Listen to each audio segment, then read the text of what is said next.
రద్దయిన నోట్ల మార్పిడి నగదు కోసం ప్రజలు బ్యాంకులు ఏటీఎంల ముందు బారులు తీరుతున్నారు. నెల్లూరు జిల్లాలోని కొన్ని ప్రాంతాల్లో 100 రూపాయల నోట్లు లేవంటూ బ్యాంక్ అధికారులు 2000 రూపాయల నోట్లు మాత్రమే ఇస్తున్నారు.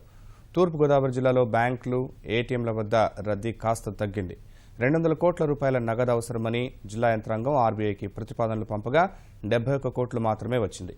ఖాతాదారులు నగదు లావాదేవీలకు డెబిట్ కార్డులను వినియోగించుకోవాలని బ్యాంకర్లు సూచిస్తున్నారు. ప్రకాశం జిల్లా ఎర్రగొండపాలెంలో నగదు మార్పిడి కోసం బ్యాంకుల ముందు జనం బారులు తీరారు. ఎప్పటికప్పుడు ఏటీఎంలలో నగదు ఉండేలా అధికారులు చర్యలు తీసుకుంటున్నారు. విశాఖ జిల్లాలో నగదు నిల్వల పరిస్థితి మెరుగుపడుతోందని కలెక్టర్ ప్రవీణ్ కుమార్ తెలిపారు. ఆంధ్ర బ్యాంకు 40 కోట్ల రూపాయల నగదు వచ్చిందని, స్టేట్ బ్యాంక్ నుంచి చిన్న బ్యాంకులకు నగదు సరఫరా జరుగుతోందని వివరించారు. SBI దాదాపుగా 14 బ్యాంక్స్ కి 2 crores ఈచ్ ఇచ్చారు. So 2 crores each almost 3 days సరిపోతుంది. ఆంధ్ర బ్యాంక్ 7 బ్యాంక్స్ కి పెద్ద ఎక్స్ట్రా అమౌంట్ ఇచ్చారు. సో ఆల్మోస్ట్ అన్ని షెడ్యూల్డ్ బ్యాంకులో మనకు క్యాష్ వచ్చాయి. ఓన్లీ ఇష్యూ అగైన్ ఏటీఎంలో ఎప్పటికెప్పుడు మనకు ప్రాబ్లం అవుతుంది. ఒకసారి ఎగ్జాస్ట్ అయిపోయిన తర్వాత మళ్ళీ క్యాష్ లోడ్ చేయడానికి టైం పడతా ఉంది. 100 డినామినేషన్ ఇంకా కొంత ప్రాబ్లం ఉంది.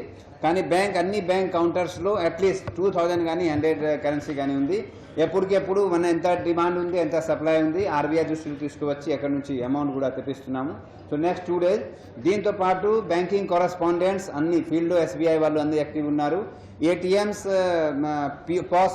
పాస్ మెషిన్ కూడా కొన్ని యాక్టివేట్ లేదు వాళ్ళది, అది కూడా అన్ని యాక్టివేట్ చేస్తున్నారు.